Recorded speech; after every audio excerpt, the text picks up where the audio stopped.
हाँ तो भाई, क्या हाल है आप सभी के? अच्छे हैं सभी? चलिए तो फटाफट आ जाइए।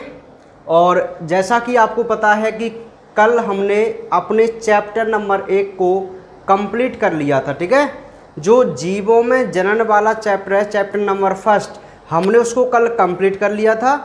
जो बोर्ड एग्जाम में 2 मार्क्स का आएगा, ठीक है, 2 नंबर का क्वेश्चन उसमें से बनेगा, ठीक है भाई। चलिए तो आज जैसा कि मैंने आपसे कहा था कि मैं थोड़ा इसको रिवाइज कराऊंगा, तो आज जो हम बात करेंगे वो लैंगिक जनन के बारे में थोड़ा सा रिवीजन करते हुए चलेंगे, ठीक है। चलिए तो बात करेंगे भाई लैंगिक जनन के बारे में, ठीक है भाई। लैंगिक जनन, अब मैं थोड़ा फास्ट रिवाइज में यहाँ पे चलूँगा, उसके बाद हम अपने चैप्टर नंबर 2 को स्टार्ट करेंगे, ठीक है। तो फास्ट रिवाइज में ज़रा ध्यान से आप समझते चलना, प्रत्येक पॉइंट को मैं यहाँ पर एक्सप्लेन करता हुआ चलूँगा, ठीक है। देखिए भाई, तो लैंगिक जनन की हम बात चल रही थी। लैंगिक जनन की डेफिनेशन, लैंगिक जनन की आप सभी को पता है कि भाई जिसमें युग्मक निर्माण व युग्मक संलयन होता है, हम उसे लैंगिक जनन बोल के चलते हैं, ठीक है। इतनी बात हम सभी को पता है। अब जो पहला क्वेश्चन है, पहला क्वेश्चन बनता है, एक टॉपिक है कि लैंगिक जनन की अवस्थाएं क्या हैं, ठीक है। बिल्कुल पॉइंट टू पॉइंट आप समझते हुए चलिए ना। लैंगिक जनन की अवस्थाएं, तो मैं आपको बता दूं, लैंगिक जनन की 3 अवस्था हमने अपने सिलेबस में पढ़ी हैं। एक किशोरावस्था, एक प्रजनन अवस्था और एक जीर्ण अवस्था। ध्यान सुनना, लैंगिक जनन का सबसे पहला पॉइंट यही है जिसमें हमने किशोरावस्था देखी, प्रजनन अवस्था देखी और जीर्ण अवस्था देखी, ठीक है। तो किशोरावस्था और जीर्ण अवस्था तो कोई इंपॉर्टेंट वाली बात नहीं है, ये आप सभी जानते हैं कि कोई प्लांट होता है या कोई जंतु होता है तो उसकी जो परिपक्व होने से पहले की अवस्था होती है, हम उसे कायिक या किशोरावस्था बोल के चलते हैं, और जो बुढ़ापे वाली स्थिति होती है हम उसे जीर्ण अवस्था बोल के चलते हैं। इतनी बात क्लियर समझ में आ गई? यहाँ तो आपको कोई दिमाग ही नहीं लगाना है इन 2 स्टेज में। बात करते हैं अपनी इंपॉर्टेंट रिप्रोडक्टिव फेज की, जिसको हम प्रजनन अवस्था बोल के चलते हैं, ठीक है भाई। ध्यानपूर्वक समझ चलिए। प्रजनन प्रावस्था में जो क्वेश्चन बनने लायक हैं वो क्या है, ध्यान सुनिए। हम एक प्लांट और एक जंतु, इन दोनों की बात करते हुए चलेंगे इसमें प्रजनन प्रावस्था में, ठीक है। मैं यहाँ अलग से इसको लिख देता हूँ ताकि और आपको क्लियर समझ में आ जाएगा, ठीक है भाई। सुनिए, थोड़ा अलग से यहाँ पे लिख दूँ मैं, है ना। सुनिए, अवस्था यहाँ से मैं लेके चलूँ इसको, कौन सी प्रावस्था की बात कर रहे हैं हम? प्रजनन प्रावस्था की बात कर रहे हैं, ठीक है, प्रजनन प्रावस्था। अब सुनिए, प्रजनन प्रावस्था में एक तो प्लांट में और एक जंतु, हम दोनों में अलग अलग देखेंगे इस प्रावस्था को, ठीक है। तो देखिए, प्लांट तो प्रजनन अवस्था में पुष्पन की क्रिया के आधार पर, किसके आधार पर? पुष्पन की क्रिया के आधार पर 2 प्रकार के होते हैं। एक तो होते हैं मोनोकॉर्पिक और एक होते हैं पॉलीकॉर्पिक। एक तो होते हैं मोनोकॉर्पिक और एक होते हैं पॉलीकॉर्पिक। कौन? प्लांट। किस आधार पर? पुष्पन क्रिया के आधार पर, क्योंकि हमारी प्रजनन प्रावस्था चल रही है और हम ये समझ रहे हैं कि भाई प्लांट और जंतुओं में जब प्रजनन प्रावस्था होती है तो उनमें क्या घटनाएं होती हैं या क्या हम उसमें क्वेश्चन बना के चल सकते हैं या याद करके चलेंगे। तो देखिए, प्लांटों में आपको केवल एक क्वेश्चन याद करना है कि पुष्पन क्रिया के आधार पर प्लांट कितने प्रकार के। तो आपको पता होना चाहिए प्लांट पुष्पन करने के आधार पर 2 प्रकार के होते हैं। एक तो होता है मोनोकॉर्पिक प्लांट और एक होता है पॉलीकॉर्पिक प्लांट। अब मैंने आपको उस दिन भी बताया था, मैं दोबारा सुन लीजिए। मोनो माने एक होता है और पॉली माने बहुत होता है। समझ में आ गई बात? तो सुनिए, ऐसे पौधे जो अपने जीवन काल में, ऐसे पौधे जो अपने जीवन काल में केवल एक ही बार पुष्प धारण करें, केवल एक ही बार पुष्प धारण करें अपने जीवन काल में, तो हम उन्हें मोनोकॉर्पिक प्लांट बोल के चलते हैं। क्या बोल के चलते हैं? मोनोकॉर्पिक प्लांट। क्या है भाई मोनोकॉर्पिक प्लांट? ऐसे प्लांट जो अपने जीवन काल में केवल एक ही बार पुष्प धारण करते हैं, तो हम उन्हें मोनोकॉर्पिक प्लांट कहते हैं। इसमें मोस्टली सभी एक वर्षीय प्लांट आ जाते हैं, जैसे आपका ज्वार, बाजरा, मक्का वगैरह, ये गेहूं, चना वगैरह जो भी है, ये सभी एक वर्षीय प्लांट हैं, तो इनको आप मोनोकॉर्पिक प्लांट बोल के चल सकते हैं। वहीं पॉलीकॉर्पिक की बात करूं तो ये तो बहुत सिंपल सी बात है, ऐसे पौधे जिनमें बार बार पुष्पन की क्रिया होती है, तो हम उन्हें क्या बोल के चलते हैं? पॉलीकॉर्पिक बोल के चलते हैं। क्या बोलते चलते हैं भाई? पॉलीकॉर्पिक। ये बात समझ में आ गई भाई? मोनोकॉर्पिक तो वो प्लांट है जो अपने जीवन काल में केवल एक ही बार पुष्प धारण करते हैं, जबकि पॉलीकॉर्पिक प्लांट ऐसे होते हैं जो अपने जीवन काल में बार बार पुष्प धारण करते हैं। अब इसके एग्जाम्पल जैसे मैंने आपको बताया था कि भाई जैसे गुड़हल की मैं बात करूं, गुड़हल, तो गुड़हल जो होता है ना वो सतत पॉलीकॉर्पिक होता है, जबकि और कोई प्लांट की मैं बात करूं, जैसे आम की बात करूं, तो ये मौसमी पॉलीकॉर्पिक होता है। अब इनमें अंतर समझ लीजिए, गुड़हल और सदाबहार। गुड़हल तो आपने जनरली देखा होगा, है ना, हिबिस्कस जिसको बोलते हैं, बॉटनिकल नाम है उसका। गुड़हल एक ऐसा प्लांट है जिसमें हमेशा ही फूल आते रहते हैं। देखो बार बार तो आते ही हैं, लेकिन हमेशा ही, कोई महीना फिक्स नहीं होता, ठीक है। तो उन्हें तो हम सतत बोल देते हैं। सतत माने होता है लगातार, है ना। जबकि आम वगैरह ये क्या है? ये मौसमी पॉलीकॉर्पिक होते हैं, बार बार पुष्प धारण तो करते हैं, लेकिन कोई विशेष ऋतु या विशेष मौसम में ही करते हैं, तो आप इनको मौसमी बोल के चल सकते हैं। तो बताइए इस क्वेश्चन में आपको कोई दिक्कत? पहला क्वेश्चन कंप्लीट समझू। अच्छा, अब हम बात कर लेते हैं जंतुओं की।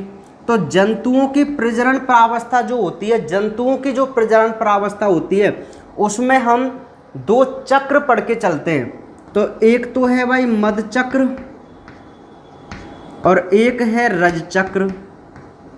एक तो है मध चक्र और एक है रज चक्र, ठीक है। तो मध चक्र और रज चक्र की छोटी सी डेफिनेशन है, वो आप समझिए।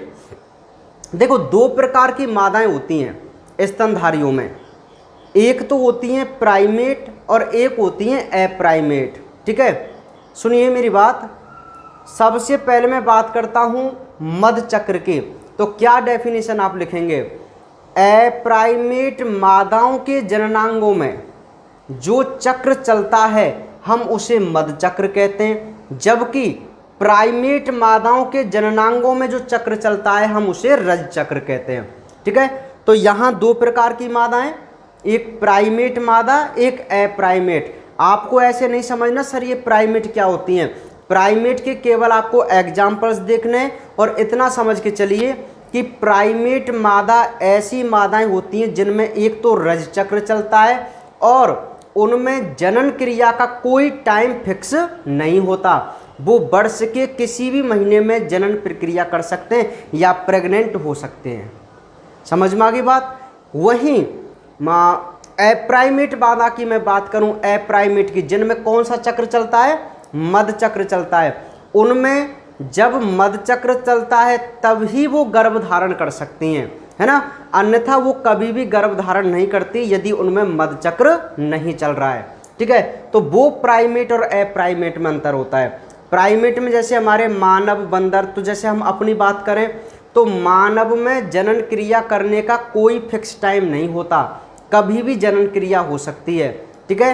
तो उन मानव स्तनधारी मादाओं में हर महीने रज चक्र चलता है, तो हर महीने वो गर्भ धारण करने योग्य होती हैं या गर्भ धारण करने के लिए सक्षम होती हैं हर महीने। जबकि यदि मैं गाय, भैंस और उनकी बात करूं तो जब उनमें मध चक्र आता है कोई विशेष ऋतु में तभी वो गर्भ धारण कर सकती हैं। तो ये डिफरेंट होता है प्राइमेट और अप्राइमेट मादाओं में, ठीक है।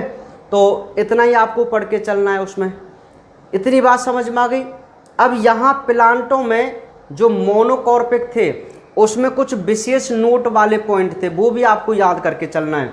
देखो जो प्लांट अपने जीवन काल में केवल एक ही बार पुष्प धारण करते हैं, आप उनको मोनोकॉर्पिक कहते हैं। लेकिन कुछ एक्सेप्शंस यहाँ पे हैं। अपवाद, अपवाद कैसे? हालांकि मोनोकॉर्पिक प्लांट 1 वर्षीय होते हैं, लेकिन कुछ एक्सेप्शंस यहाँ, अपवाद यहाँ देखने को मिलते हैं। जैसे बांस की एक प्रजाति है, बांस की एक प्रजाति है, वो प्रजाति 100 से 150 साल तक, 100-150 साल तक या 50 से 100 साल तक, ये अनुमानित एज ईयर्स होती है, कोई फिक्स इनका डेटा नहीं होता। तो 100-150 साल तक तो वो कायिक अवस्था में रहता है ना, मतलब वो जनन अवस्था में नहीं आता। 100-150 साल बाद वो केवल एक ही बार पुष्प धारण करता है और फिर वो नष्ट हो जाता है। अब देखिए, बांस है तो बहुवर्षीय प्लांट, लेकिन उसने अपने पूरे जीवन काल में केवल कितने बार प्लांट पुष्प दिए हैं? केवल 1 बार। तो आप उसको भी क्या बोल के चलेंगे? मोनोकॉर्पिक। ऐसे ही एक नीला कुरेंजी नाम का प्लांट है जो केरल, कर्नाटक, तमिलनाडु में पाया जाता है। वो 12 वर्ष में पुष्पन क्रिया करता है, हर 12 वर्ष में। तो लास्ट जो इसमें पुष्पन था वो 2006 सितंबर अक्टूबर के माह में देखा गया था। इसमें नीले रंग के पुष्प लगते हैं, ठीक है, बहुत ही आकर्षक होता है ना, वेरी वेरी अट्रैक्टिव, ठीक है, नीले पुष्पों के कारण भाई, है ना, नीले पुष्प। और ऐसे ही पुष्प हमारे उसमें जलकुंभी में लगते हैं, वाटर हाइसिंथ में, ठीक है। तो ये प्रजनन अवस्था से क्वेश्चन बनेगा भाई, ठीक है। तो पहला टॉपिक कंप्लीट हो गया, लैंगिक जनन की अवस्था। अवस्थाओं में एक अवस्था आपको पढ़नी है, प्रजनन प्रावस्था, और प्रजनन प्रावस्था में यही वाले क्वेश्चन आपको याद करके चलने जो मैंने बताए आपके सामने, ठीक है। तो इसमें कोई दिक्कत नहीं होगी आपको। चलिए आगे बढ़ें। तो ये क्वेश्चन हमारा कंप्लीट हो गया भाई, है ना, अवस्थाओं वाला जो टॉपिक था वो कंप्लीट हो गया। इसके बाद हम बात करते हैं लैंगिक जनन की घटनाओं की। अब अगला जो टॉपिक होता है वो है लैंगिक जनन की घटना, ठीक है भाई, लैंगिक जनन की घटना। अब घटना में मैं यदि आपसे क्वेश्चन बताऊं आपको, तो सुनिए, 3 प्रकार की घटनाएं होती हैं लैंगिक जनन में। एक तो होती है निषेचन पूर्व, एक होती है निषेचन, और तीसरी होती है निषेचन पश्च घटना। निषेचन पश्च घटना, ठीक है। ये 3 घटनाएं लैंगिक जनन के अंतर्गत आती हैं, ठीक है भाई। अब इनसे कौन कौन से क्वेश्चन बनते हैं वो टॉपिक वाइज आपको समझते हुए चलना है, ठीक है। चलिए, तो मैं सबसे पहले बात करूं निषेचन पूर्व की। कौन सी घटना की बात करेंगे भाई? निषेचन पूर्व घटना की, ठीक है। तो देखिए, निषेचन पूर्व घटना में 2 टॉपिक आते हैं, 2 टॉपिक। एक तो आता है युग्मक जनन और एक आता है युग्मक स्थानांतरण, ठीक है। यहां तक दिख रहा होगा आपको। एक टॉपिक तो आता है युग्मक जनन और एक टॉपिक आता है युग्मक स्थानांतरण। इतनी बात समझ में आ गई आपको? देखो, मैं टॉपिक वाइज और हेडिंग वाइज इसको समझाते हुए चल रहा हूं, तो आपको उसी पर हिसाब से ध्यान देना है। हम पढ़ रहे हैं लैंगिक जनन की घटनाएं। उन घटनाओं में हमने क्या देखा कि भाई कोई जीव में जो लैंगिक जनन होता है तो उसमें टोटल 3 घटनाएं होती हैं। एक तो निषेचन से पहले, फिर निषेचन होता है और उसके बाद निषेचन पश्च घटनाएं, ठीक है। तो निषेचन पूर्व जो घटनाएं होती हैं, निषेचन से पहले, जैसा कि हेडिंग कह रही है निषेचन से पहले, तो 2 घटनाएं देखने को मिलेंगी उसमें। एक तो युग्मक जनन की घटना और एक स्थानांतरण की घटना। इतनी बात समझ में आ गई?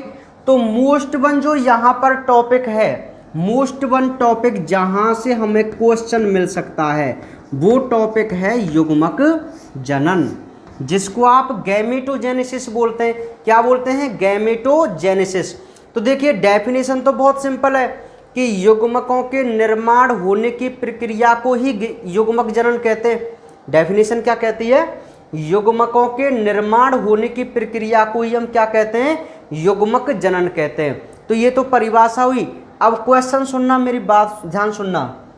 जो युग्मक होते हैं वो संरचना व कार्य की दृष्टि से 2 प्रकार के यहाँ पे बताए गए। एक तो होते हैं समयुग्मक और एक होते हैं विषम युग्मक, एक तो होते हैं समयुग्मक और एक होते हैं विषम युग्मक। ठीक है, टॉपिक चल रहा है युग्मक जनन। युग्मक जनन में सबसे पहले तो हमने उसकी डेफिनेशन देख ली। डेफिनेशन देखने के बाद हमने क्या देखा कि भाई जीवों में संरचना व कार्य की दृष्टि से जो युग्मक होते हैं वो दो प्रकार के होते हैं। एक समयुग्मक जिसको आप आइसोगैमेट्स बोलते हैं, एक विषम युग्मक जिसको आप हेटेरोगैमेट्स या एनाइसोगैमेट भी बोल के चल सकते हैं। ठीक है, तो जैसा कि मैं आपसे कई बार कहता आया हूँ कि अधिकांश बायोलॉजी की जो हेडिंग्स होती हैं वो अपने आप में एक्सप्लेन कर देती हैं कि वो क्या है। मेरी बात समझ रहे हैं आप? ठीक है, तो देखिए सम माने समान और युग्मक माने युग्मक। बहुत सिंपल है ना। आधार क्या था?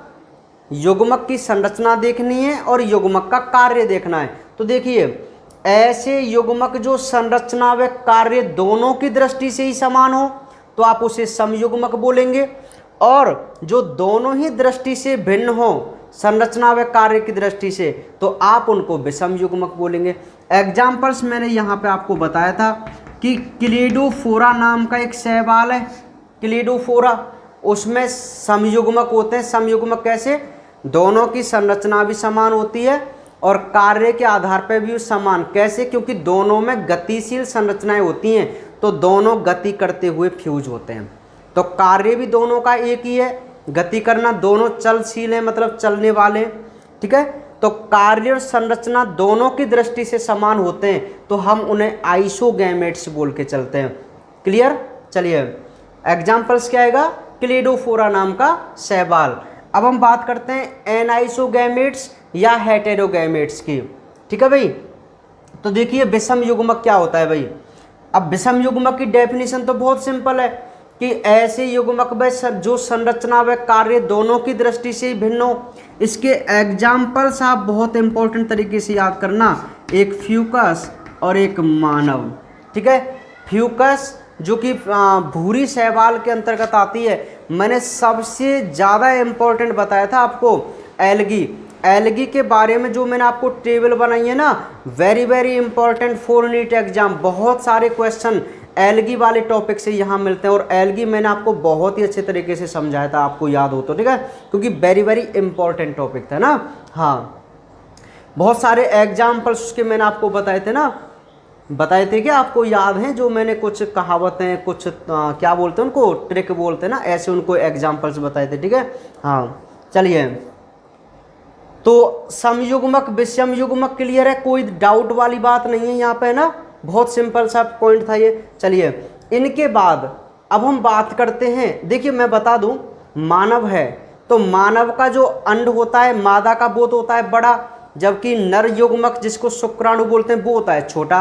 तो देखिए संरचना की दृष्टि से अलग हुए, कार्य देख लेते हैं। मादा युग्मक तो होता है स्थिर या अगतिशील, जबकि नर युग्मक होता है गतिशील। तो देखिए कार्य की दृष्टि से भी अलग है।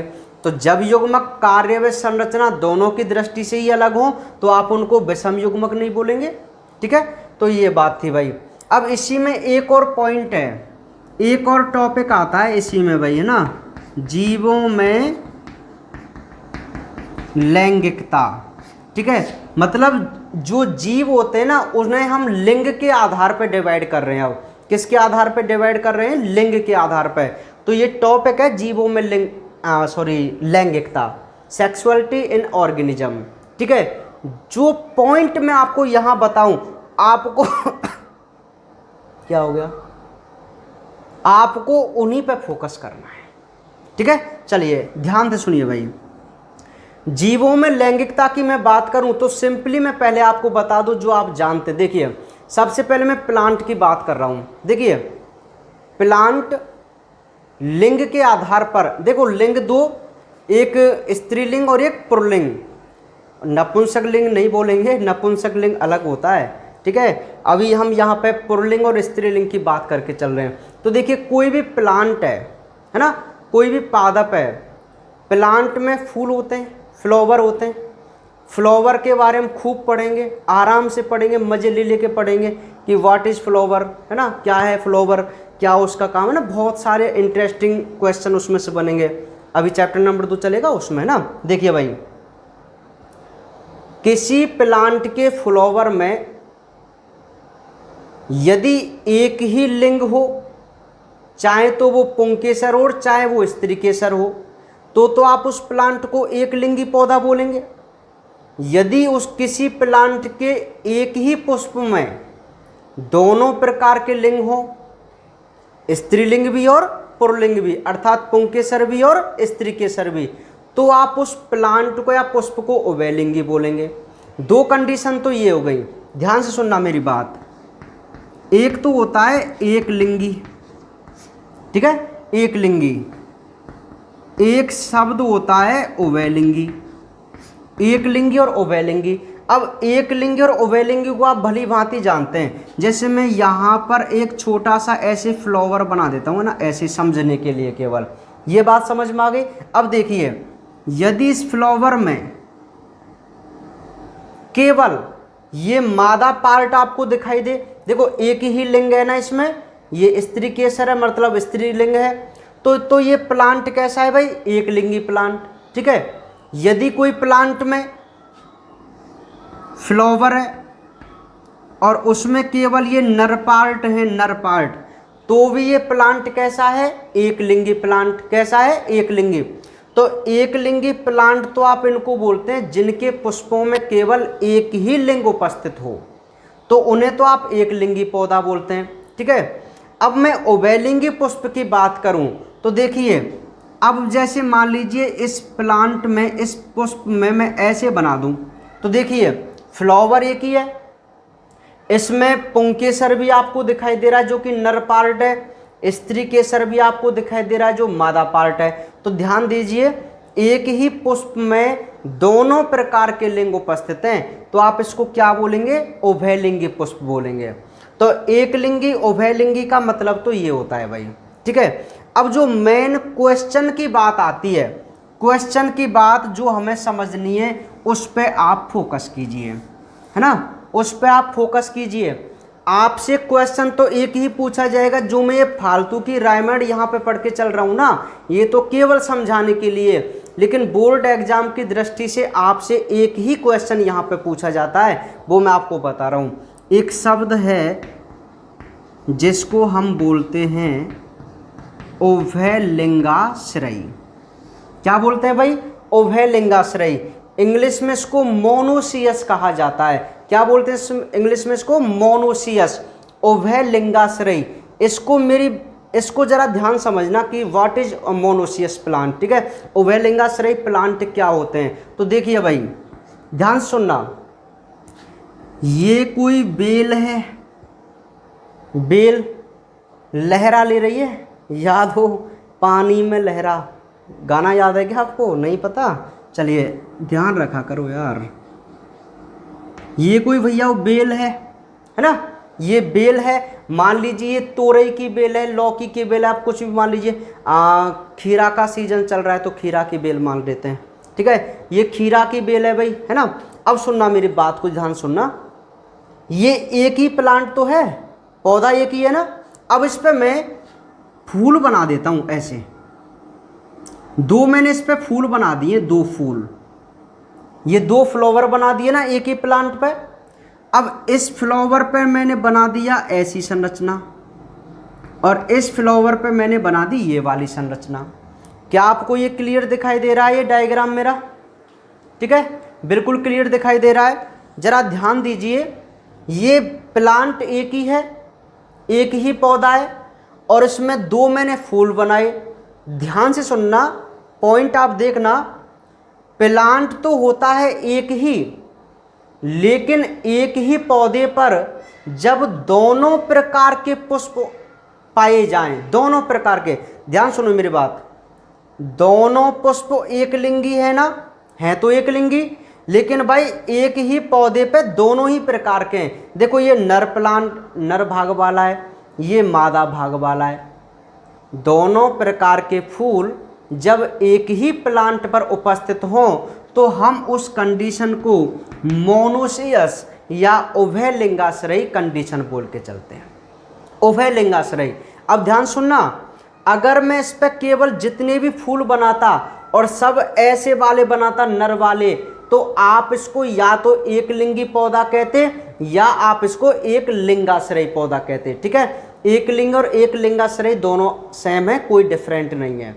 मेरी बात समझ पा रहे हैं आप? ठीक है, अब मैं इसको एक लिंगी या एक लिंगाश्रयी कह सकता हूं और अब मैं इसको उभय लिंगाश्रयी ही बोलूंगा, क्योंकि what is means of monoecious plant, what is monoecious plant?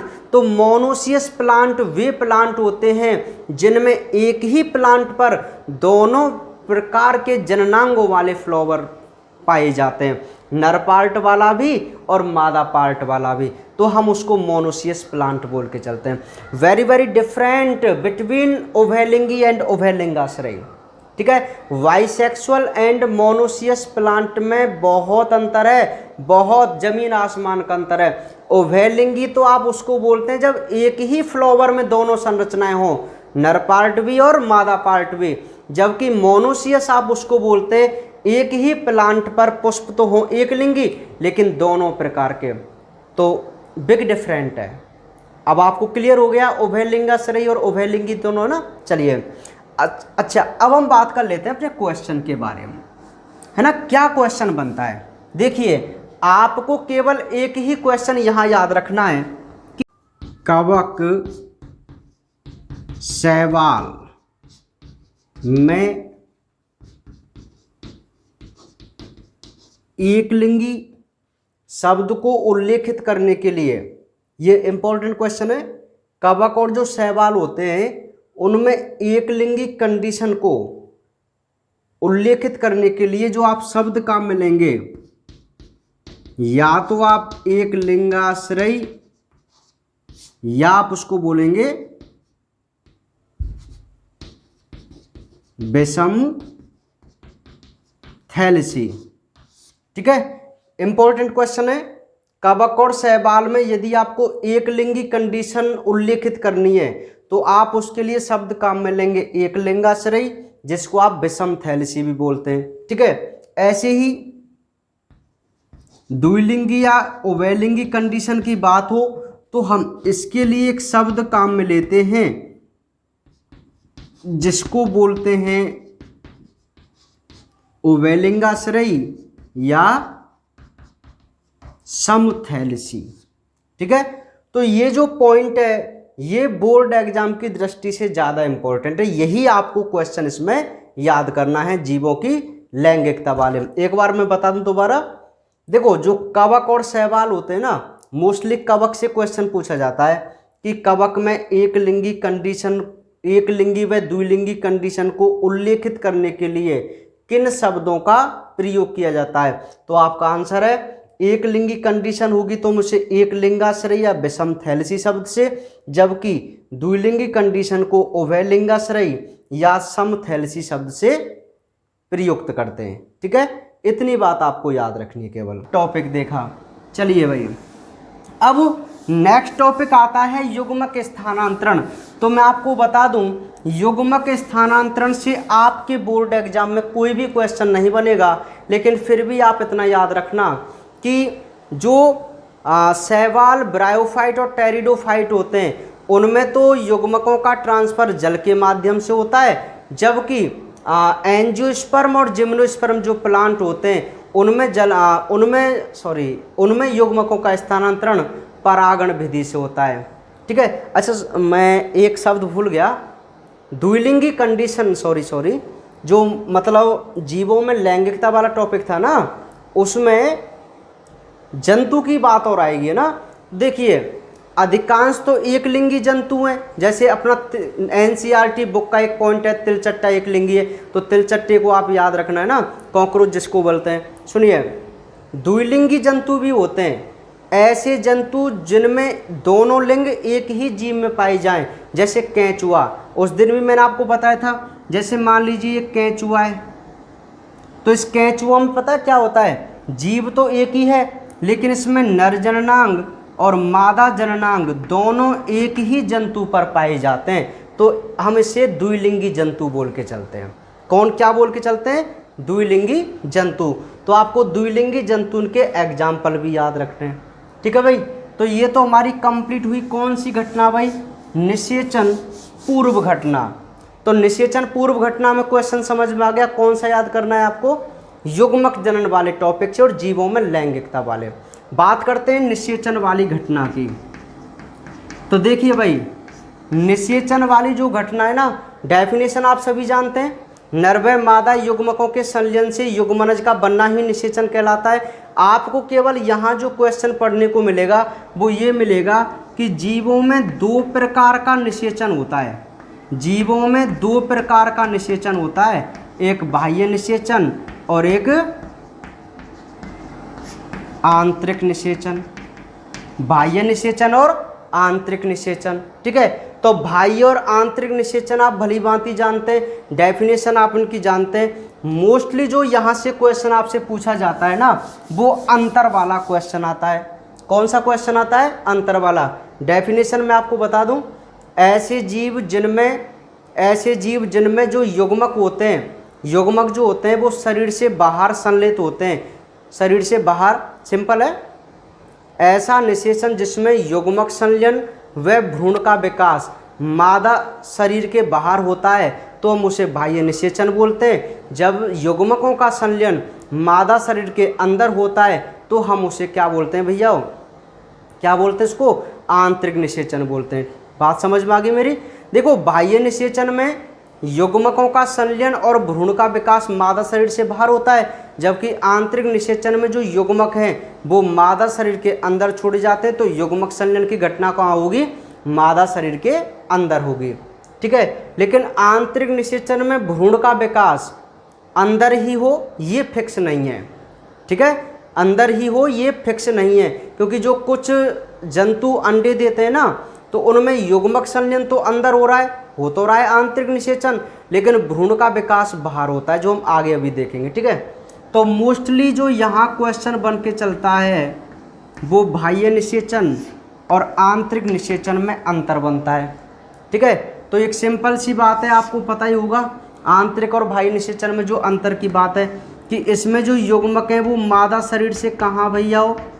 मादा शरीर से बाहर संलयित होते हैं, जबकि यहाँ पे कहाँ होते हैं? मादा शरीर के अंदर होते हैं। सिंपल सी बात है। बाह्य निषेचन में तो जो युग्मक है वो शरीर से बाहर छोड़े जाते हैं और इसमें अंदर। इसमें देखो, आपको पता होगा दोनों प्रकार के जो युग्मक होते हैं वो अधिक संख्या में बनते हैं। कैसे बनते हैं? अधिक संख्या में। जबकि यहाँ केवल कौन से युग्मक बनेंगे ज़्यादा? नर युग्मक। या इस पॉइंट को आप समझिए। देखिए भाई, बाह्य निषेचन में तो दोनों युग्मक बाहर ही तो छोड़े जाते हैं, जल में, शरीर से बाहर छोड़े जाते हैं, तो उनकी संख्या का होना अत्यधिक आवश्यक है, ज़्यादा संख्या का होना। क्यों? क्योंकि हो सकता है कुछ बख्शी जीवों के द्वारा उनको नष्ट कर दिया जाए। तो यदि उनकी संख्या ज़्यादा होगी तो इनको निषेचन करने की क्षमता अधिक होगी, मतलब संभावनाएं बढ़ जाएंगी। जबकि आंतरिक निषेचन में नर युग्मक को छोड़ा जाता है और नर युग्मक को संघर्ष करके मादा युग्मक के पास पहुंचना होता है। तो अधिकांश नर युग्मक जब मादा शरीर के अंदर छोड़े जाते हैं तो वो कुछ क्रियाओं से नष्ट हो जाते हैं। तो ज़रूरी ये होगा कि यदि नर युग्मक ज़्यादा होंगे तो पॉसिबिलिटी बनी रहती है कि कुछ युग्मक मादा युग्मक तक पहुंच जाएं। समझ रहे हैं? इसलिए आंतरिक निषेचन में ये बनते हैं भाई। बाह्य निषेचन में जो संतान बनती है वो अधिक बनती है, या मैं कह सकता हूँ संतति दर इनकी अधिक होती है, जबकि आंतरिक निषेचन में जो संतानें हैं वो कम बनती है, संतति दर कम होती है, ठीक है। ऐसे हम यहाँ बात करें, बाह्य निषेचन से जो संतानें उत्पन्न होती हैं उनका जीवन जोखिम युक्त होता है, जोखिम से भरा हुआ रहता है, जबकि इनका जीवन कम जोखिम रहित होता है, मतलब जोखिम कम होती है, तो हम इनको जोखिम रहित जीवन भी बोल सकते हैं, ठीक है। बहुत सिंपल है, आपको पता ही है ना। तो आपको मोस्टली ये क्वेश्चन याद करना है, बाह्य व आंतरिक निषेचन में अंतर वाला, ठीक है भाई। तो निषेचन से आपको केवल यही क्वेश्चन मिलेगा भाई, बाह्य व आंतरिक निषेचन में अंतर। ये वाला क्वेश्चन आपको मोस्टली याद करके चलना है। अब मैं आपको बता दूं, एक टॉपिक और था कि युग्मक निर्माण के दौरान कोश का विभाजन, जहां गुणसूत्रों की संख्या है बोर्ड एग्जाम की दृष्टि से बिल्कुल भी इम्पोर्टेंट नहीं है, लेकिन फिर भी आपको कंपटीशन एग्जाम की दृष्टि से उनके गुणसूत्र वगैरह याद कर लेने हैं ना, कि कौन से जीव में कितने गुणसूत्र होते हैं और उसमें अर्धसूत्री विभाजन होगा तो कितने। सिंपल है यार, आप गुणसूत्र याद रखिए, अर्धसूत्री है तो आधे कर देना बस, और कुछ नहीं है।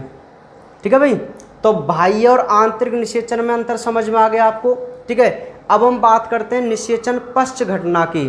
कौन सी घटना की? निषेचन पश्च। ठीक है, तो बहुत सिंपल क्वेश्चन है, मतलब ज़्यादा कोई कठिनाई वाली बात नहीं है इनमें। ठीक है, जो मैं बता रहा हूँ ना, आप उन्हीं पॉइंटों को पढ़ते चलिए केवल, है ना। निषेचन पश्च घटना, तो निषेचन पश्च में भाई दो प्रकार की घटनाएं देखने को मिलती हैं। एक तो है युग्मनज और एक होता है भ्रूणोद्भव।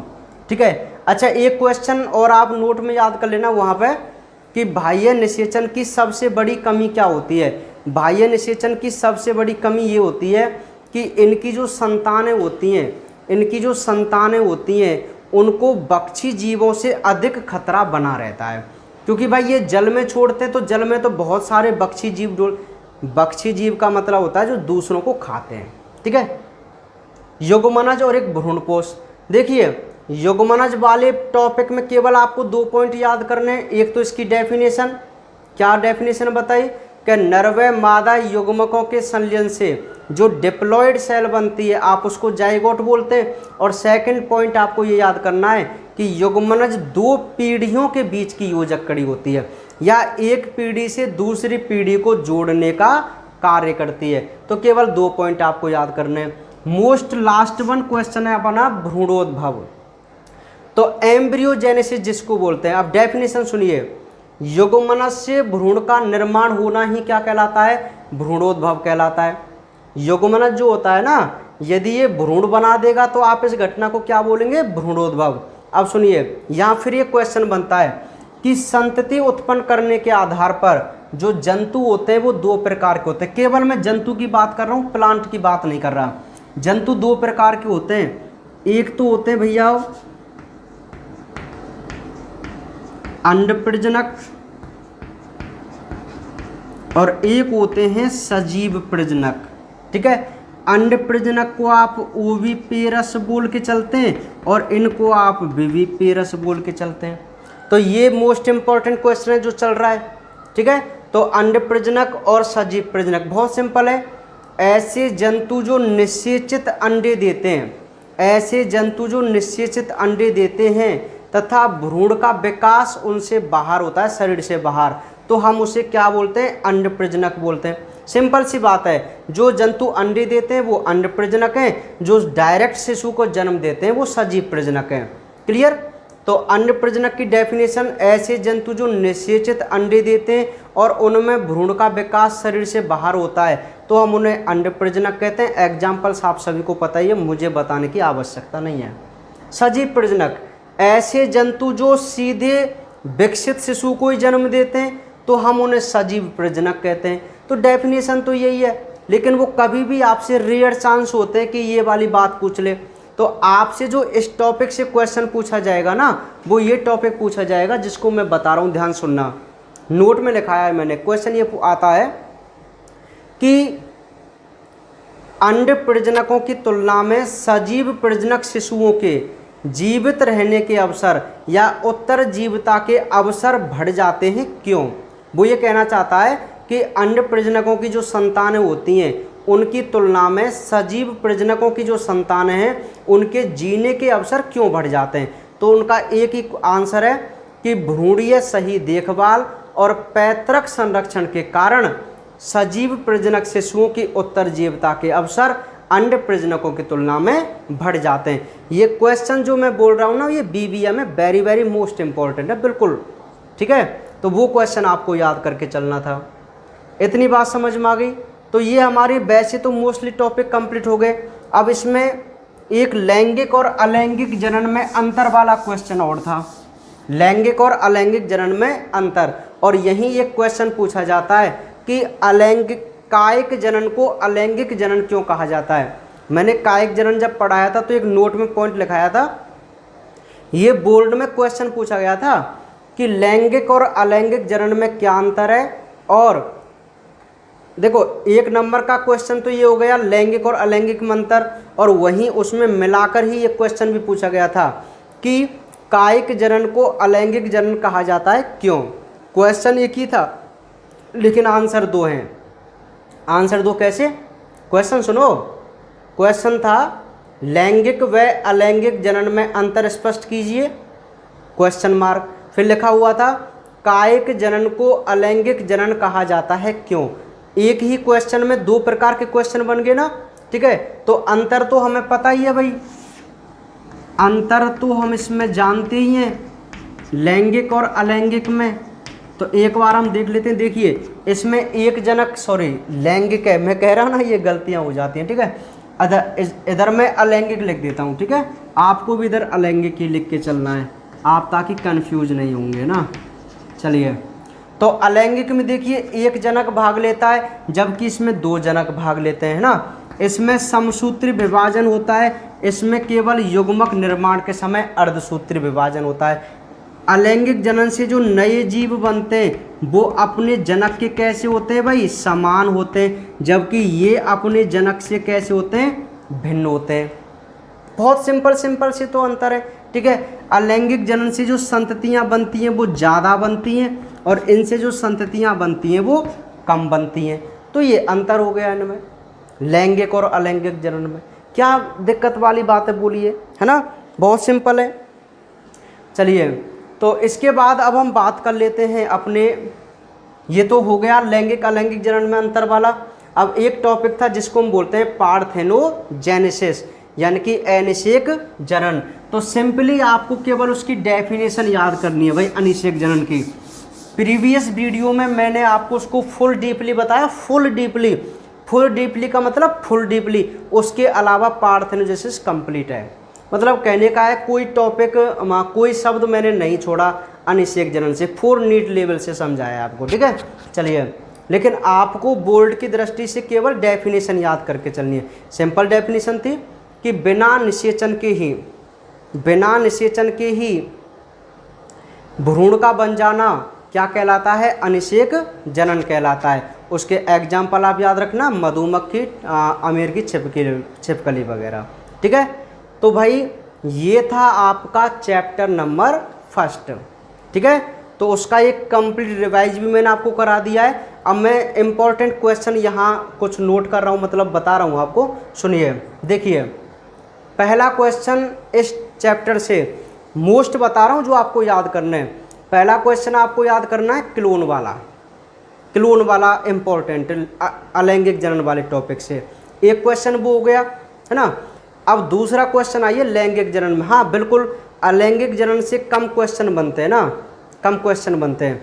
तो एक क्वेश्चन तो वो हो गया क्लोन वाला। सेकंड, लैंगिक में आपको सबसे पहले पढ़ना था क्या, मोनोकॉर्पिक पॉलीकॉर्पिक वाला, मधचक्र और रजचक्र वाला, ये क्वेश्चन हो गए।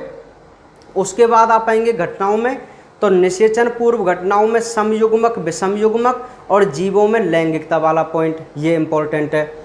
निषेचन वाली घटना में बाह्य और आंतरिक निषेचन में अंतर आपको पढ़ना है। और निषेचन पश्च में आपको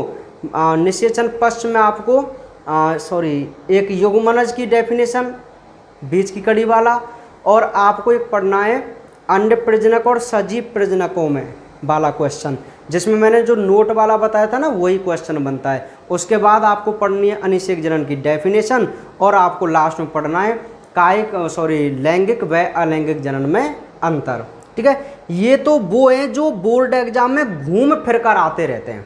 बाकी आपको पूरा चैप्टर याद करना है, लेकिन प्राथमिकता आपको पहले इन क्वेश्चनों को देनी है जो मैंने बताए, श्योर, ठीक है। समझ रहे हैं आप मेरी बात को, जो मैंने क्वेश्चन बताए ना आपको पहले ये क्वेश्चन याद होने चाहिए, उसके बाद आप पूरे चैप्टर को पढ़ना।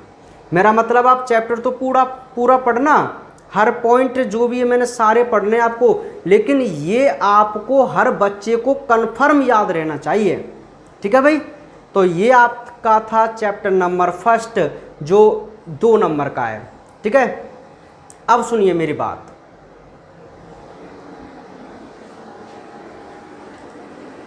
ठीक है भाई। तो ये हमारा चैप्टर नंबर फर्स्ट पूरा कंप्लीट है और जो मैंने आपको क्वेश्चन बता दिए वो बिल्कुल आपको याद करने हैं। ठीक है, याद होने ही चाहिए। ठीक है भाई, बिल्कुल कोई भी बच्चा ढिलाई मत बरतना कि अभी हमारे पास बहुत टाइम है। ठीक है, मैंने आपको कई बार बताता रहता हूं कि आपका जो चैप्टर हो जाए, आपका जो टॉपिक हो जाए, वो आपको तुरंत ही लर्न होना चाहिए। ठीक है भाई, तो ये चैप्टर नंबर फर्स्ट जो आपको बोर्ड एग्जाम में 2 नंबर का मिलेगा और जो मैंने 6-7 क्वेश्चन आपको बताए ना वही मिलेंगे आपको बोर्ड एग्जाम में। कोई ना कोई एक उनमें से 100% मिलेगा। याद सभी टॉपिक करने, मैं आपको कई बार बताता हूं याद आपको सभी करने, लेकिन ज्यादा इंपॉर्टेंट कौन सा करना है वो मैं आपको बता के चलूंगा। ठीक है भाई, समझ में आ गई मेरी बात। चलिए, तो अब हम शायद 10 दिन हो गए इसको ना, हाँ कोई बात नहीं, अब हम अपनी पूरी स्पीड पे चलेंगे। पूरी स्पीड का मतलब है कि अब हम बिल्कुल बढ़ते ही चले जाएंगे ना, आपको पता भी नहीं लगेगा कि कब हमारा सिलेबस हो गया। अब ये आज हमारा पहला दिन, ये मान के चलो जब हमारा कोई पहला चैप्टर कंप्लीट हुआ है, मतलब ये प्रथम सीढ़ी हमने पार की है, ये कहूं मैं, है ना। हमारे पास 16 सीढ़ियां हैं। कितनी है? 16, मतलब 16 चैप्टर हैं। तो आज हम एक सीढ़ी पार करके सेकंड सीढ़ी पे चढ़ चुके हैं। ठीक है, और आपको पता भी नहीं चलेगा कब हम 16वें नंबर पे सीढ़ी पर चढ़ जाएंगे और उसके बाद अपनी छत पर घूमेंगे। ठीक है, छत पर, अरे सीढ़ी चढ़ के कहाँ जाते हो आप? सीढ़ी चढ़ के आज छत पर ही तो जाते हैं ना। सांप सीढ़ी थोड़ी चल रहा है, सांप सीढ़ी याद है क्या? खेले कभी सांप सीढ़ी? और उसको क्या बोलते हैं यार, है ना, बड़ा इंटरेस्टिंग गेम होता था ना। दुख कहाँ होता था कि 99 पे पहुंच जाए और उसके बाद उसकी सांप की पूंछ बहुत बड़ी होती थी और आप पता नहीं कहाँ आ जाते थे। ठीक है, हाँ बड़ा इंटरेस्टिंग गेम है, कोई बात नहीं। चलिए आइए टॉपिक की बात करते हैं। सुनिए भाई, तो आज हम जो बात करेंगे, आज क्या हम कर ही रहे हैं बात तो, ठीक है, लेकिन चैप्टर फर्स्ट कंप्लीट हो गया। तो मेरी बात जरा ध्यान सुनिए। चैप्टर नंबर 2 जिसका नाम है पुष्पीय पादपों में लैंगिक जनन, sexual reproduction in flooring plants, मतलब क्या है भाई, मैं अभी चैप्टर के बारे में आपको थोड़ा बहुत समझाऊंगा और ना थोड़ा बहुत समझ के चलना जो आपके काम की चीज है। ध्यान सुनना, ये जो चैप्टर नंबर 2 है, तो सबसे पहले तो मैं आपसे बता दूं कि जो आरवीएससी वाले बच्चे यदि मुझे सुन पा रहे हैं, आरवीएससी बोर्ड वाले जिनके एग्जाम होने वाले हैं 12th क्लास के, उन बच्चों के लिए जो चैप्टर है वो बहुत ही इंपॉर्टेंट है भाई। ठीक है, मैं अभी एनसीईआरटी वालों से नहीं बोल रहा हूं, मैं आरवीएससी वालों से बोल रहा हूं। वो मेरी बात ध्यान सुन लेना पहले ना। ये जो चैप्टर नंबर 2 है ये आपके लिए बहुत इंपॉर्टेंट है, क्योंकि आपकी बुक में जो 3 चैप्टर है स्टार्टिंग के, चैप्टर नंबर 2, चैप्टर नंबर 3 और चैप्टर नंबर 4, उन तीनों चैप्टरों का एक ही चैप्टर है चैप्टर नंबर 2 एनसीईआरटी सिलेबस में।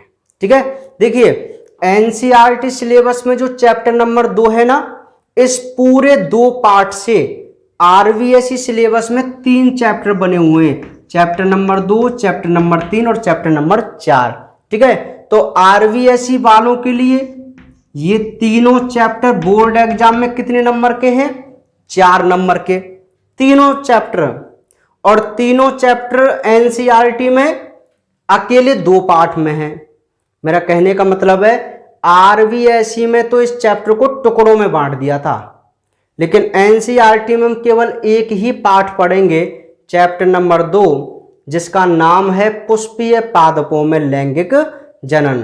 ठीक है, तो ये तो बात आरवीएससी वालों के लिए कि आपको ये चैप्टर पढ़ के चलना है, डेली वीडियो देखनी है। ठीक है, आपको रिवाइज हो जाएगा, बोर्ड में 4 नंबर का वाला क्वेश्चन है। ठीक है भाई, अब एनसीईआरटी वालों सुनिए, ध्यान सुनना मेरी बात, ये जो चैप्टर नंबर 2 है, चैप्टर नंबर 2 है ना, देखो चैप्टर नंबर 1 में तो हमने जनन के बारे में समझा था केवल। मैंने आपको पहले ही कह दिया था कि हमारी पहली यूनिट जनन से रिलेटेड है, जो 11 नंबर की है, जिसमें आपको 4 पाठ पढ़ने, 1 2 3 4। इन चारों पाठों में हम जनन से संबंधित बात ही करेंगे, रिप्रोडक्शन से संबंधित। टोटल कितने नंबर के चारों पाठ? 11 नंबर के। तो पहला चैप्टर जो था वो कितने नंबर का था? 2 नंबर का। अब जो ये चैप्टर नंबर 2 है ना, ये तुम्हारे लिए भी बोर्ड एग्जाम में, ये एनसीईआरटी वालों के लिए बोल रहा हूं मैं, तुम्हारे लिए भी ये बोर्ड एग्जाम में कितने नंबर का है? 4 नंबर का है। कितने नंबर का है? 4 नंबर का। और आरबीएसई वालों के लिए भी ये कितना नंबर का है? 4 नंबर का। 4 नंबर तो भाई बहुत होते हैं बोर्ड एग्जाम में, ठीक है। अब सुन लेना मेरी बात, चैप्टर नंबर 2 तुम्हारी बायोलॉजी में एनसीईआरटी में सबसे बड़ा चैप्टर है। एक चैप्टर और है चैप्टर नंबर 6, वो भी बड़ा है, ठीक है। ये 2 चैप्टर आपके बहुत बड़े हैं, चैप्टर नंबर 2 और चैप्टर नंबर 6। एनसीईआरटी वालों से बोल रहा हूं मैं, ठीक है। तो जो चैप्टर नंबर 2 है वो आपके लिए कितने नंबर का है भाई? 4 नंबर का। अब यहां पर इस चैप्टर से जो क्वेश्चन बनने की संभावनाएं होती हैं, किस प्रारूप से क्वेश्चन आता है वो सुन लीजिए। 2 तरीकों से क्वेश्चन आता है केवल यहां से, या तो आपसे 1+3 करके क्वेश्चन पूछेगा, या अकेला एक क्वेश्चन 4 नंबर का पूछेगा। ध्यान से सुन लेना मेरी बात, चैप्टर नंबर 2 से जो बोर्ड में क्वेश्चन बनता है, अधिकांश संभावनाएं तो ये होती हैं कि एक क्वेश्चन तो 1 नंबर का बनता है और एक क्वेश्चन 3 नंबर का बनता है, तो 4 नंबर के क्वेश्चन हो गए। बहुत कम संभावनाएं होती हैं कि अकेला एक लॉन्ग टाइप क्वेश्चन आ जाए 4 नंबर का, क्योंकि आपको 12th क्लास में जो निबंधात्मक क्वेश्चन के नंबर मिलते हैं ना, वो 4 नंबर मिलते हैं, ठीक है। तो हो सकता है कि एक ही क्वेश्चन आ जाए पूरा 4 नंबर का। अधिकांश संभावनाएं क्या होती हैं? एक क्वेश्चन 1 नंबर का और एक क्वेश्चन 3 नंबर का, ऐसे आता है भाई। इससे समझ पा रहे हैं आप मेरी बात को, ठीक है। तो बिल्कुल वेरी वेरी इंटरेस्टिंग चैप्टर है भाई, बहुत ज्यादा मजेदार चैप्टर जिसको हम बोल सकते हैं। पूरा कंसेप्चुअल टॉपिक है, कंसेप्ट पे टिका हुआ है, बहुत ही मजा आपको इसमें आने वाला है भाई। बिल्कुल यकीन मानिए आप, इतना इंटरेस्ट आपको आएगा इनमें पढ़ने में जिसकी आप कल्पना भी नहीं कर पाएंगे, ठीक है। मैं इसको बहुत बेहतर तरीके से और बहुत इजी तरीके से आपको इसको समझाऊंगा, क्योंकि आपके लिए बहुत इंपॉर्टेंट है, ठीक है। अब यहां से आगे जितने भी चैप्टर चलते जाएंगे ना, इंटरेस्टिंग पे इंटरेस्टिंग होते जाएंगे, ठीक है। बिल्कुल रोचक होते जाएंगे, ठीक है भाई। केवल आप जुड़े रहना, कंटिन्यू वीडियो देखना और घर पे मेहनत करना। समझ में आ गई बात? हाँ बिल्कुल। तो अभी मैंने आपको केवल ये बातें बताई कि भाई जो चैप्टर नंबर 2 है ये अपने लिए बोर्ड एग्जाम में 4 नंबर का है। कितने नंबर का है? 4 नंबर का है। इसमें से क्वेश्चन की जो संभावना है वो या तो 1 नंबर का और एक क्वेश्चन 3 नंबर का, अधिकतर संभावना यही है, ठीक है। चलिए, तो ये तो थोड़ी सी बेसिक बात हुई भाई। अब हम अपने काम की बात कर लेते हैं। काम की बात सुनिए, जैसा कि चैप्टर का नाम बता रहा है कि जो प्लांट ऐसे जिनमें फ्लावर आते हैं, पुष्प आते हैं, उनमें हम कौन सा जनन देखेंगे? स्पेशली लैंगिक जनन। देखिए, अभी हमने प्लांटों में लैंगिक जनन के केवल समझा था कि क्या जनन होता है, कैसे, लेकिन अभी हमने डिटेल से थोड़ी पढ़ा है कि प्लांटों में ये क्रिया होती कैसे है, नहीं पढ़ा ना। तो अब हम चैप्टर नंबर 2 में यही बात देखेंगे कि प्लांटों में जो जनन है वो कैसे होता है। अब इसके अगला जो चैप्टर आएगा ना, चैप्टर नंबर 3, उसमें हम क्या देखेंगे? फिर उसमें हम ये देखेंगे कि भैया जंतुओं में जनन कैसे होता है, मानव में हम में जनन कैसे होता है ना, ऐसे दोनों चैप्टर बहुत इंपॉर्टेंट हैं, दूसरा नंबर वाला और तीसरे नंबर वाला। चलिए, तो पुष्पीय पादपों में लैंगिक जनन, तो सबसे पहले जो हम यहां पर बात करेंगे वो एक फ्लावर की बात करेंगे। किसकी बात करेंगे? फ्लावर की। तो अब जैसे मैं आपको बता दूं कि अभी मैं इसको स्टार्ट नहीं कर पाऊंगा। क्यों नहीं कर पाऊंगा? इसके पीछे एक रीजन है। क्या रीजन है भाई? क्योंकि यदि मैं अब इसको थोड़ा सा स्टार्ट कर दूं तो इसमें बहुत ज़्यादा समय मुझे अभी लगेगा आपको समझाने में, तो वीडियो बहुत ज़्यादा लंबी हो जाएगी। समझ पा रहे हैं आप मेरी बात को? ठीक है, तो कल हम इसको शुरुआत से, क्योंकि हमारे पास पूरा टाइम रहेगा, तो पूरे कंसेप्ट वाइज हम अपने इस टॉपिक को करते चलेंगे और कल ही मैं आपको इसकी रणनीति बताऊंगा कि आपको इसे कैसे याद करना है और क्या इसके बारे में बातें हैं। ठीक है, कल इसकी एक बहुत अच्छी रणनीति मैं आपके सामने लेके आऊंगा इसकी, ठीक है, चैप्टर की। समझ पा रहे हैं आप मेरी बात को? तो आज केवल इतना ही पढ़ेंगे। इतना क्या मैं आपको बता दूं कि जो मैंने लैंगिक जनन का रिवाइज कराया है, आप उस चैप्टर को भली भांति देख लेना। ठीक है, और पीडीएफ मैंने चैप्टर नंबर 2 की सभी के लिए भेज दी है, पीडीएफ सभी के लिए भेज दिया भाई। ठीक है, ये हालांकि मुझे वीडियो के शुरू में बताना चाहिए था, कोई बात नहीं। पीडीएफ सभी को भेज दी गई है। जिन बच्चों को पीडीएफ नहीं मिलती है तो मैं उनको बता दूं, ध्यान सुन लेना। एक तो टीचिंग एक्सपर्ट और एक है बायोलॉजी सॉल्यूशन। ये दोनों टेलीग्राम ग्रुप हैं। ठीक है, अपने, ये खुद का मेरा पर्सनल है ना, ये अपने स्टाफ वाला है, स्कूल का है। ठीक है, दोनों को ही आप ज्वाइन कीजिए, दोनों को टेलीग्राम इंस्टॉल कीजिए ऐप पर जाकर, वहां आप इसको ज्वाइन कीजिए। और जो पीडीएफ है, मैं पीडीएफ को इसी पे अपलोड करता हूं, दोनों ग्रुप पे डाल देता हूं, आप यहां से पीडीएफ प्राप्त कर सकते हैं। ठीक है, या आपका कोई डाउट भी होता है तो भी आप वहां पे पूछ सकते हैं ना, मोस्टली टीचिंग एक्सपर्ट वगैरह है ना। समझ पा रहे हैं आप मेरी बात को? हाँ, तो आप यहां से पीडीएफ प्राप्त कर सकते हैं। आप पूछते रहते हैं सर पीडीएफ नहीं मिली, सर पीडीएफ कहां से लें, तो आप टेलीग्राम चैनल पे इसको ज्वाइन करना और वहां से आपको पीडीएफ मिल जाएगी। ठीक है भाई, चलिए, तो आज केवल इतना ही, बाकी बातें करते हैं कल। लेकिन चैप्टर फर्स्ट को जरूर याद करना है ना, अच्छी तरीके से। 2 नंबर का है तो 2 नंबर अभी पक्के ही होने चाहिए आपके। ठीक है, बाकी मिलते हैं कल।